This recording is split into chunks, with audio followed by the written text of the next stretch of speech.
media maupun publikasi lain sebagai kriminalisasi persoalan atas advokat selaku pelaksana tugas. Fungsi dan peran advokat mengawal hak klien dijadikan persoalan hukum oleh para penegak hukum sejak laporan polisi, kejaksaan, dakwaan dalam Pengadilan Negeri Jakarta Utara ini. 2. Korban pelapor. Selaku kedudukan advokat dan kedudukan hukum sebagai terlapor oleh saksi Putri Tini Aprilia melalui kuasa hukumnya dari kantor hukum atau kantor firma Dr. Haji Radman Nasution, SHSM Mapri Advokat dan Kaus Rektor di Nangoko kantor pusat TO 02 Bispa Taman Rasuna Kawasan Epicentrum Kuningan Jakarta Selatan. 3. Terlapor dan sering terdakwa bahwa terdakwa oleh Dr. Haji Radman Nasution SHSM Mapri dalam kedudukannya bukan sebagai individu masyarakat selaku terlapor, namun sebagai kedudukan advokat dan pemilik atas kantor advokat atau konsultan hukum pada kantor hukum atau firma Dr. Haji Radman Nasution SHSM PhD advokat atau online dan tidak ada ketentuan pasal yang menghilangkan hak terdakwa untuk mengajukan pembelaan atau pembelaan tersebut. Junto pasal 182 huruf B Undang-Undang Nomor 8 Tahun 1981 tentang KUHP yang menyatakan bahwa setelah pemeriksaan dinyatakan selesai, JPU mengajukan tuntutan pidana. 2. Terdakwa dan penasihat hukum dapat mengajukan pembelaan yang dapat dijawab oleh penuntut umum dengan ketentuan bahwa terdakwa atau penasihat hukum selalu mendapat giliran terakhir. 3. Tuntutan pembelaan dan jawaban atas pembelaan dilakukan secara tertulis dan setelah dibacakan segera diserahkan kepada hakim, ketua sidang, dan tuntutan-tuntutan lainnya kepada pihak berkepentingan. Pledoi merupakan hal penting dalam rangkaian pembelaan. Pledoi adalah pembelaan dilakukan dalam perkara aku dengan menolak, menyanggah, dan melakukan perlawanan di muka persidangan. Dalam hal hukum pidana, pledoi adalah hak terdakwa yang tidak bisa dihilangkan oleh siapapun dengan alasan apapun. Bahwa di dalam pengajuan pledoi, jika kami terdakwa atau penasihat hukum mengajukan tanggapan berupa surat dakwaan JPU kabur. 2. JPU keliru dalam menetapkan undang-undang atau pasal-pasal yang didakwakan. 3. JPU melakukan analisa keliru melakukan analisa terhadap unsur-unsur delik yang didakwakan dan penerapan terhadap perbuatan terdakwa yang dipandang terbukti. 4. JPU keliru dalam menilai alat bukti atau menggunakan alat bukti yang sangat tidak mendukung. 5. Delik yang didakwakan adalah delik material, bukan delik formil. 6. Mengajukan alibi pada saat terjadinya perbuatan pidana. 7. Perbuatan terdakwa bukanlah perbuatan pidana, tapi perbuatan perdata. 8. Barang bukti yang diajukan bukanlah milik terdakwa dan lain sebagainya sesuai dengan kasus yang dihadapi. Pelemet terdakwa dalam perkara aku merupakan upaya terakhir dari terdakwa selaku profesi advokat sesuai hukum yang sedang dijalankan dengan baik dan dengan baik dalam membela kebenaran yang diyakini seorang lawyer serta diyakini para advokat selaku penasihat hukum untuk mempertahankan hak klien serta melakukan penegakan hukum yang sesuai dengan bukti yang terungkap dalam persidangan sebagaimana akan diuraikan sebagai berikut. Adanya kompetensi relatif absolut wilayah kewenangan pengadilan untuk memeriksa pengadilan untuk memeriksa dan mengadili. 1. Bahwa surat tuntutan JPU sebagaimana tuntutannya selaku penuntut umum dan surat tuntutan penuntut umum dalam kurung P24 diajukan dalam perkara oleh Sobrain Insar SIMH nomor register perkara PDM /2020 /EQ titik 2 /GKT /Utara /11 /2024 tanggal 6 Juli 2024 dengan tuntutan pidana dalam perkara pidana nomor 157 Pitsus /24 /PN Jakarta Utara di Pengadilan Negeri Jakarta Utara terdakwa adalah tidak tepat sesuai dengan sangkaan dan uraian seperti itu. Pengadilan Negeri Jakarta Utara tidak berwenang mengadili. Bahwa setiap pengadilan mempunyai wewenang untuk memeriksa dan mengadili suatu perkara. Kewenangan mengadili ada dua jenis, yaitu kewenangan mengadili secara absolut dan kewenangan secara relatif.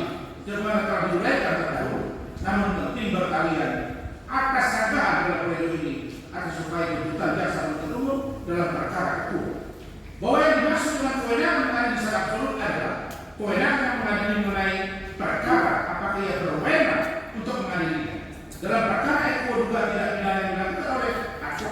sesuai dengan fungsi dan tugasnya berdasarkan surat kuasa khusus dan patut diduga melanggar etik, maka menjadi kekuatan absolut adalah 1-2 garis miring DPR garis sambung pada 21 garis miring DKI garis miring DKI Jakarta garis sambung 7 garis miring 2024 tanggal 4 Desember 2024 yang menyatakan bahwa teradu Advokat Osman Arif Nasution SIK MPFI tidak terbukti melakukan pelanggaran kode etik dan tidak terbukti melanggar undang-undang ASPA. Dengan demikian, tuntutan penuntut umum dalam surat tuntutan umum P24 yang diajukan dalam persidangan oleh Sobrani Binzar SAMH nomor registrasi perkara PDM garis sambung 20 garis miring EU garis sambung 2 garis miring JKT garis sambung utara garis miring 11 garis miring 2024 tanggal 16 Juli 2005 dan tuntutan pidana dalam perkara pidana nomor 1057 garis miring Pitsus garis miring 2024 garis miring PN Jakarta dimohonkan kepada majelis hakim yang mulia yang bisa menuntut perkara kuo harus menyatakan tuntutan penuntut umum ditolak dan tidak dapat diterima. Silakan. Baik.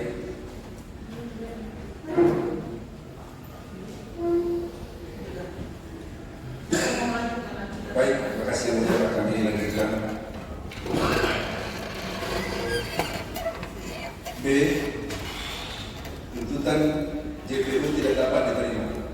Bahwa alasan tuntutan JPU tidak dapat diterima adalah berupa yang berisi bahwa tuntutan yang diajukan oleh JPU terhadap Advokat Dr. Ram Arif Nasution SH, SHG, MH, BHD atau terdakwa dalam perkara itu tidak tepat karena apa yang didakwakan kepada Advokat Dr. Ram Arif Nasution SH, SHG, MH, BHD atau terdakwa tersebut merupakan hal yang tidak tepat, baik mengenai dasar sebagaimana ketentuan pasal 143 ayat 2 huruf B KUHP yang berbunyi penuntut umum membuat surat dakwaan yang diberi tanggal, ditandatangani serta berisi uraian secara cermat, jelas dan lengkap mengenai tindak pidana yang didakwakan dengan menyebutkan waktu dan tempat tindak pidana itu dilakukan.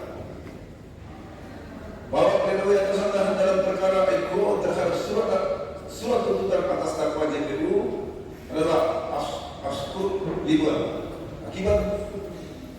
Akibat dari penafsiran terhadap kata yang tidak lengkap, tidak jelas dan tidak lengkap, suatu surat dakwaan sebagai tidak cermat terjadi karena perbuatan yang dirumuskan dalam dakwaan penuntut umum bukan merupakan tindakan pidana atau bukan faktanya, bukan merupakan perbuatan terdakwa selaku advokat Dr. Osman Arif Nasution SH, SHG, MH, BHD dengan kartu advokat nomor 22202222 yang sedang menjalankan tugas dengan baik. Juga karena kasus ini sudah lebih idem atau dalarsa, kemudian tidak jelas terjadi bila dirumuskan perbuatan itu sesungguhnya adalah akibat perbuatan orang lain atau perintah jabatan dalam perkara itu adalah iklim hakim, sedangkan surat dakwaan tidak lengkap dalam perkara itu bisa terjadi dalam hal tindak pidana dilakukan sebagai beberapa orang, namun setiap orang berbuat tidak sempurna. Kalau secara material suatu tuntutan atas dakwaan JPU tidak dipandang telah memenuhi syarat apabila surat tuntutan atas dakwaan JPU tersebut telah memberi gambaran secara bulat dan utuh tentang 1. Tindak pidana yang dilakukan terdakwa sebagai profesi advokat sesuai dengan hukum. 2. Siapa yang melakukan tindak pidana tersebut? 3. Di mana tindak pidana dilakukan? 4. Bila mana tindak pidana dilakukan? 5. Bagaimana tindak pidana itu dilakukan? 6. Akibat apa yang menimbulkan tindak pidana tersebut? Delik material. 7. Apa yang mendorong terdakwa melakukan tindak pidana tersebut? 8. Ketentuan-ketentuan pidana yang diterapkan. Bahwa pledoi diajukan dalam perkara itu setelah surat tuntutan atas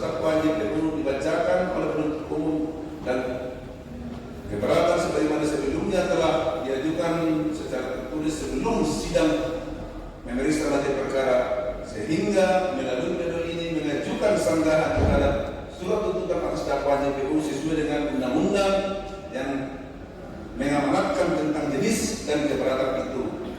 Menurut pasal 156 ayat 1 KUHP, jenis keberatan ada tiga macam.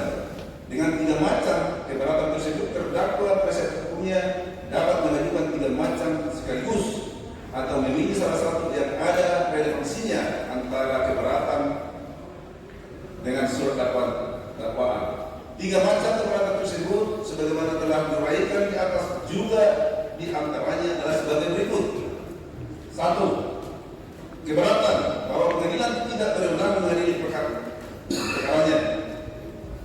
Keberatan tentang kewenangan pengadilan tersebut adalah berkenaan dengan kompetensi dari pengadilan tersebut, yaitu kompetensi absolut dan kompetensi relatif.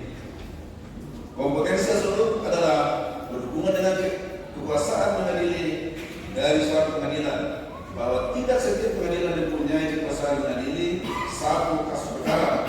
Pengadilan negeri umum tidak memiliki kekuasaan mengadili jenis perkara tata usaha negara. Pengadilan negara tidak memiliki kekuasaan mengadili jenis perkara pidana. Kompetensi relatif adalah bahwa tiap pengadilan itu mempunyai daerah hukum. Contoh, apabila suatu tindak pidana dilakukan seseorang di daerah hukum A, maka yang memiliki kekuasaan kewenangan mengadili adalah Pengadilan Negeri Daerah Hukum A. Jadi, apabila terdakwa melakukan tindak pidana di daerah hukum A, akan tetapi perkara tersebut diajukan di Pengadilan Negeri Daerah Hukum B, maka terdakwa penasihat hukumnya dapat mengajukan keberatan eksepsi dengan alasan bahwa Pengadilan Negeri surat tidak memiliki kewenangan yang mengadili. 2. Keberatan bahwa surat tuntutan atas dakwaan JPU tidak dapat diterima. Keberatan dengan alasan surat tuntutan atas dakwaan JPU tidak dapat diterima pada umumnya didasarkan atas kewenangan penuntut dari penuntut umum. Apabila kewenangan penuntut umum dalam menuntut suatu tindak pidana sudah hapus dan tindak pidana sudah hapus dan tindak pidana tersebut diajukan ke pengadilan negeri untuk disidangkan, terdakwa penasihat hukum berhak mengajukan keberatan atas hak menuntut dari penuntut umum atas suatu perkara sudah hapus. Apa yang dimaksud kewenangan hak penuntut umum untuk menuntut suatu tindak pidana sudah hapus diatur dalam pasal 75 atas sanggahan suatu surat tuntutan JPU atas dakwaan yang dibuat oleh penuntut umum oleh terdakwa dan penasihat hukumnya guna dimohonkan kepada majelis hakim yang mulia yang memeriksa dan memutus perkara itu adalah tepat untuk menyatakan menolak segala tuntutan JPU dan akibat hukumnya. Maka surat tuntutan atas dakwaan JPU dapat berakibat 1. Surat tuntutan atas dakwaan JPU yang dibuat oleh penuntut umum dinyatakan tidak dapat diterima. Pasal 143 ayat 2 huruf A KUHP. Surat tuntutan atas surat dakwaan yang dibuat oleh penuntut umum dinyatakan batal demi hukum. Pasal 143 ayat 3 KUHP. Surat tuntutan atas dakwaan JPU yang dibuat oleh penuntut umum dinyatakan ditolak. Perkara dinyatakan sudah najis in idem. Pengadilan menyatakan dirinya tidak berwenang mengadili perkara tersebut karena menjadi kewenangan pengadilan lain atau pengadilan negeri yang lain, kompetensi absolut dan relatif dari pengadilan. Penuntutan dinyatakan telah kadaluarsa. Pelaku tidak pidana dinyatakan tidak dapat dipertanggungjawabkan. Pasal 14 KUHP. Analisa yuridis bahwa